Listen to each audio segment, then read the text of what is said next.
ఆచి chicken masala. Visakha steel plant లో జరిగిన ప్రమాదంపై కేసు నమోదైంది. బిఎన్ఎస్ 194 సెక్షన్ కింద స్టీల్ ప్లాంట్ పిఎస్ లో ఎఫ్ఐఆర్ నమోదు చేశారు. మరోవైపు స్టీల్ ప్లాంట్ ప్రమాదంలో మరణించిన వారి కుటుంబ సభ్యులను మంత్రి నారా లోకేష్ పరామర్శించారు. ప్రమాదం జరిగిన తీరును కుటుంబ సభ్యులను అడిగి తెలుసుకున్నారు. అటు కిమ్స్ ఐకాన్ ఆసుపత్రిలో చికిత్స పొందుతున్న 3 బాధితులను డిప్యూటీ సీఎం పవన్ కళ్యాణ్ పరామర్శించారు.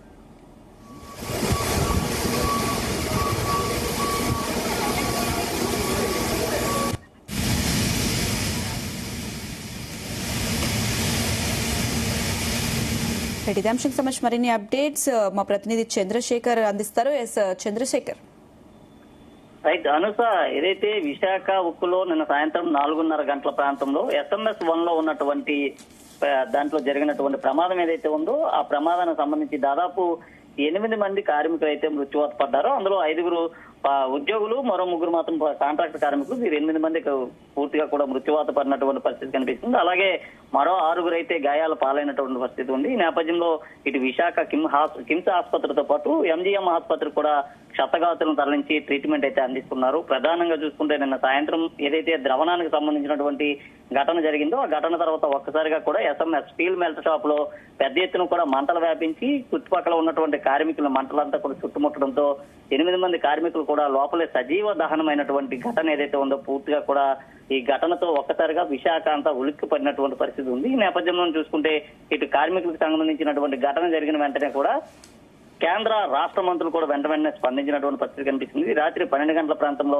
కేంద్ర భారీ గనుల శాఖ మంత్రి కూడా రావడం అయితే జరిగింది. ఆయన వచ్చి విశాఖలో జరిగినటువంటి ఏదైతే స్టీల్ ప్లాంట్ లో జరిగినటువంటి ఘటనా స్థలానికి వెళ్లి అక్కడ ఉన్నటువంటి ఆ ఘటన పైన కూడా అధికారులను అడిగి తెలుసుకున్నారు. అనంతరం కూడా ఏదైతే క్షతగాతులు ఎవరైతే ఉన్నారో క్షతగాతుల్ని ఆసుపత్రికి వెళ్లి నేరుగా పరామర్శించినటువంటి పరిస్థితి కనిపించింది. అలాగే ఈ రోజు చూసుకుంటే ఈ రోజు రాష్ట్రానికి సంబంధించినటువంటి ఐటీ మంత్రి నారా లోకేష్, డిప్యూటీ సీఎం పవన్ కళ్యాణ్ వీరు కూడా విశాఖకి అయితే చేరుకోవడం జరిగింది. కొద్దిసేపటి క్రితమే విశాఖ కేజెస్ లో ఉన్నటువంటి క్షతగాతుల్ని మంత్రి నారా లోకేష్ పరామర్శించగా విశాఖ కిమ్స్ హాస్పిటల్లో ఉన్నటువంటి క్షతగాతుల్ని AP deputy CM Pawan Kalyan అయితే పరామర్శించారు. మరి కొద్దిసేపట్లోనే విశాఖ స్టీల్ ప్లాంట్ లో ప్రమాదం జరిగినటువంటి ప్రదేశానికి AP deputy CM Pawan Kalyan అయితే చేరుకున్నారు. ప్రధానంగా చూసుకుంటే ఏదైతే నిన్న జరిగినటువంటి ప్రమాదం ఏదైతే ఉందో ల్యాడిల్ నుంచి 1500 డిగ్రీలు కలిగినటువంటి ఏదైతే ఉష్ణానికి సంబంధించినటువంటి స్టీల్ ద్రవణం ఏదైతే ఉందో ఆ ద్రవణం ఒలికిపోవడంతో ఈ ప్రమాదం జరిగినట్లు తెలుస్తుంది. గతంలో ఎన్నడూ లేని విధంగా కూడా విశాఖ ఉక్కులో వరుస సంఘటనలు అయితే చోటు చేసుకుంటున్నాయి. వరుస సంఘటనలో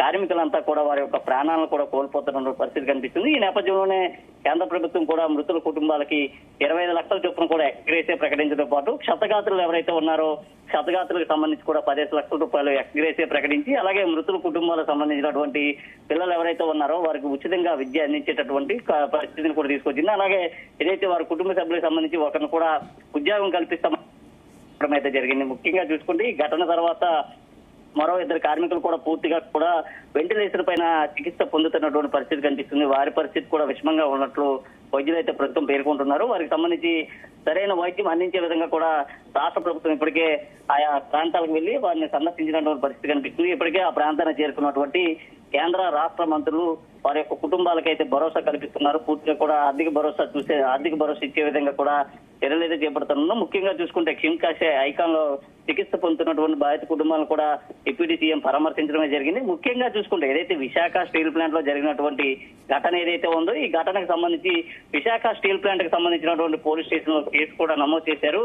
బిఎన్ఎస్ సెక్షన్ 194 కింద అయితే కేసు నమోదు చేయడం జరిగింది. ముఖ్యంగా చూసుకుంటే అసలు ప్రమాదం ఏ విధంగా జరిగిందనే దానిపైన పోలీసులు అయితే దర్యాప్తు కొనసాగుతుంది. ముఖ్యంగా ప్రమాదం జరిగిన వెంటనే విశాఖ ఎంపీ భరత్ తో పాటు హోంమంత్రి వంగల్పూడి అంతా కూడా ప్రాంతానికి రావడం అయితే జరిగింది. అలాగే రాత్రి కేంద్ర మంత్రులు కూడా రావడం అయితే జరిగింది. ముఖ్యంగా చూసుకుంటే రామ్మోహన్ నాయుడుతో పాటు శ్రీనివాస వర్మ ఇతరత్ర మంత్రులు కూడా రావడం అయితే జరిగింది.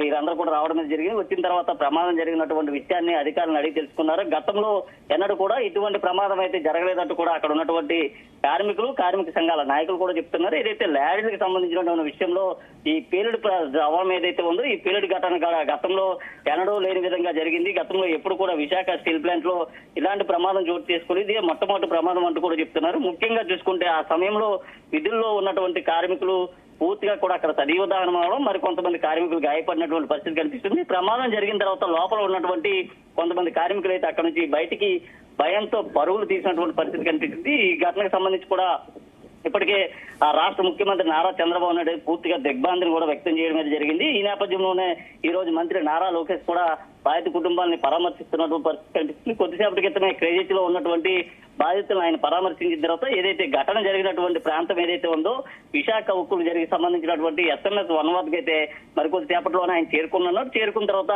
ఘటన ఏ విధంగా జరిగింది, ఏం జరిగింది దానిపైన కూడా దర్యాప్తు అయితే చేపట్టే విధంగా కూడా అధికారులకు ఆదేశాలు జారీ చేస్తారు. ఇప్పటికే ఘటన జరిగిన దానిపైన ముగ్గురుతో కలిగినటువంటి ఆ కమిటీని కూడా ఏర్పాటు చేయడం జరిగింది. ఈ కమిటీ 15 రోజుల్లోనే నివేదిక ఇచ్చేటటువంటి పరిస్థితి కనిపిస్తుంది. ఈ నేపథ్యంలో స్టీల్ ప్లాంట్ లో జరిగినటువంటి ఘటనపై BNS సెక్షన్ కింద 194 కింద కేసు అయితే నమోదు చేయడం జరిగింది.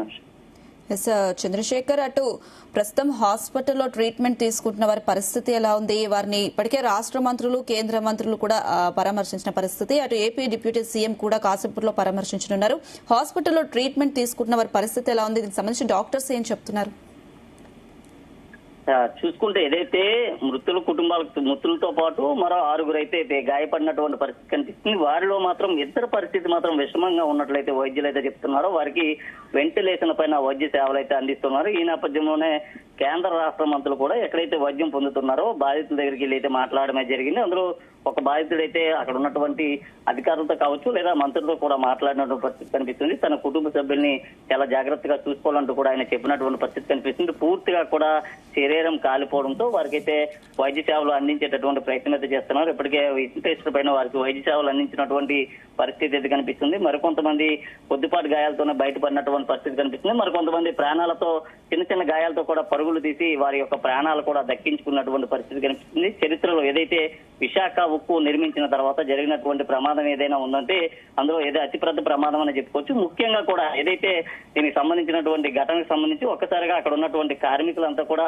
భయాందోళనకైతే లోనైనటువంటి పరిస్థితి కనిపిస్తుంది. ముఖ్యంగా లాడీల నుంచి ఉక్కు ద్రవణం నేలకు పడిపోవడంతో ఈ ప్రమాదం సంభవించినట్లుగా చెప్తున్నారు. ముఖ్యంగా మరికొంత మాత్రం ఆ ల్యాడీలు పేలిపోవడంతో ఈ ఘటన జరిగిందని చెప్తున్నారు. ముఖ్యంగా SMS 1 లో ఉన్నటువంటి ఈ ల్యాడీలకు సంబంధించినటువంటి పాయింట్ ఏదైతే ఉందో అక్కడ 2 రోజులుగా కూడా పూర్తిగా పనులు కొనసాగడం వల్ల ఈ ప్రమాదం జరిగింది. ముఖ్యంగా మెయింటెనెన్స్ కారణంగానే ఈ ప్రమాదం జరిగిందంటూ కూడా కార్మిక నాయకులంతా కూడా గొంతెత్తి చెప్తున్నటువంటి పరిస్థితి కనిపిస్తుంది. ముఖ్యంగా మెయింటెనెన్స్ విషయంలో విశాఖ ఉక్కు యాజమాన్యం వెనక్కి తగ్గడం వల్లనే ఇలాంటి ప్రమాదాలు తరచూ చోటు చేసుకుంటున్నాయని చెప్తున్నారు. ఏదైతే సేఫ్టీకి కేర్ ఆఫ్ అడ్రస్ గా చెప్పుకున్నటువంటి విశాఖ ఉక్కులో మాత్రం తరచూ ప్రమాదాలు జరగడం, ఇక్కడ ఉన్నటువంటి కార్మికులు మృత్యువాత పడడం అనేది జరుగుతుంది. ఈ నేపథ్యంలో దీనిపైన కఠినమైనటువంటి చర్యలు తీసుకోవాలంటూ కూడా కార్మిక సంఘాల నాయకులు అయితే చెప్తున్న పరిస్థితి కనిపిస్తుంది. అలాగే గాయాలు పాలైనటువంటి వారంతా కూడా త్వరగా కోలుకోవాలంటూ ఇటు కేంద్ర రాష్ట్ర మంత్రులు కూడా వారికి ఒక చక్కనైనటువంటి భరోసా ఇవ్వడంతో పాటు వైద్యులను కలిసి మెరుగైన వైద్యం అందించాలంటూ కూడా ఆదేశాలు అయితే జారీ చేశారు. మరి కొద్ది రోజుల్లోనే వారంతా కూడా కోలుకునేటటువంటి పరిస్థితి కనిపిస్తుంది. అయితే ఇద్దరు పరిస్థితి మాత్రం విషమంగా ఉన్నట్టు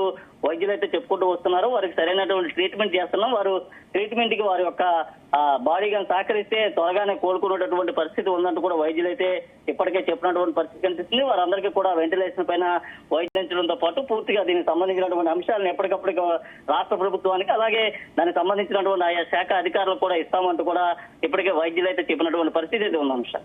ఎస్ చంద్రశేఖర్, ఈ ఘటనకు సంబంధించి పోలీసులు కేసు నమోదు చేసి FIR కూడా నమోదు చేస్తారు. ఏ సెక్షన్ల కింద కేసు నమోదు చేస్తారు? డీటెయిల్స్ ఏంటి?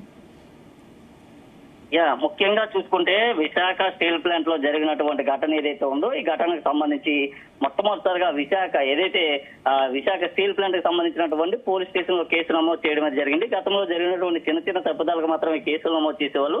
అయితే ఇప్పుడు జరిగినటువంటి తప్పిదం ఏదైతే ఉందో ఈ తప్పిదానికి సంబంధించి BNS సెక్షన్ 194 కింద అయితే కేసు నమోదు చేయడం జరిగింది. ముఖ్యంగా దీనికి సంబంధించి అసలు ఘటన ఎలా జరిగిందనే దానిపైన మొదటగా విచారణ అయితే ప్రారంభిస్తారు. అసలు ఘటన ఎలా జరిగింది, ఎన్ని గంటల ప్రాంతంలో జరిగింది, ఎక్కడ జరిగింది, ఇక్కడ తప్పిదం ఎవరి వల్ల ఉందనే దానిపైన కూడా విశాఖ ఏదైతే దర్యాప్తు అయితే కొనసాగుతుంది. దర్యాప్తులో ఎవరైనా సరే బయటపడితే వారిపైన కఠినమైనటువంటి చర్యలు తీసుకునేటటువంటి పరిస్థితి కనిపిస్తుంది. ఒకవైపు ప్రజల ప్రాణాలు, ఇది కార్మికుల ప్రాణాలు కోల్పోవడంతో పాటు కార్మికుల ప్రాణాలు గాలిలో కలిసిపోవడంతో పాటు కోట్లాది రూపాయల ఆస్తి నష్టం కూడా వాటిల్లినటువంటి పరిస్థితి కనిపిస్తుంది. ఏదైతే స్టీల్ మెల్ట్ షాప్ కు సంబంధించినటువంటి విభాగం ఏదైతే ఉందో ఆ విభాగంలో పెద్ద ఎత్తున కూడా మంటలు వ్యాపించడం, అక్కడ ఉన్నటువంటి ఫర్నిచర్ పూర్తిగా ధ్వంసం అయిపోవడం, అలాగే కోట్లాది రూపాయల ఆస్తి నష్టం కూడా వాటిల్లినటువంటి నేపథ్యంలో ఈ ఘటన అసలు ఎలా జరిగింది దానిపైన ముఖ్యంగా కేసు నమోదు చేసి ఆ టీం అంతా కూడా దర్యాప్తు అయితే చేస్తుంది. దర్యాప్తు చేసిన తర్వాత ఇందులో దోషులు ఎవరైనా తెలిస్తే వారిని కఠినంగా శిక్షించేటటువంటి అవకాశం కూడా కనిపిస్తుంది. చూసుకోవచ్చు, ఏదైతే అక్కడ జరిగినటువంటి ఘటనకు సంబంధించి గతంలో ఎన్నడూ కూడా కేసులు అయితే నమోదు కాలేదు. అయితే మొట్టమొదటిసారిగా కూడా విశాఖ స్టీల్ ప్లాంట్ లో జరిగినటువంటి ఘటన ఏదైతే ఉందో ఈ ఘటనకు సంబంధించి కేసును కూడా నమోదు చేశారు. దీనిపైన దోషులు ఎవరైనా బయటపడితే వారిపైన చర్యలు తీసుకోవడంతో పాటు అసలు ఘటనలు ఎందుకు జరుగుతున్నాయి, ఎలా జరుగుతున్నాయి దానిపైన ఒకసారి వారంతా కూడా బేరేజ్ వేసుకున్నటువంటి అవకాశం అయితే కనిపిస్తుంది. Anush. Right Chandrashekar, thank you.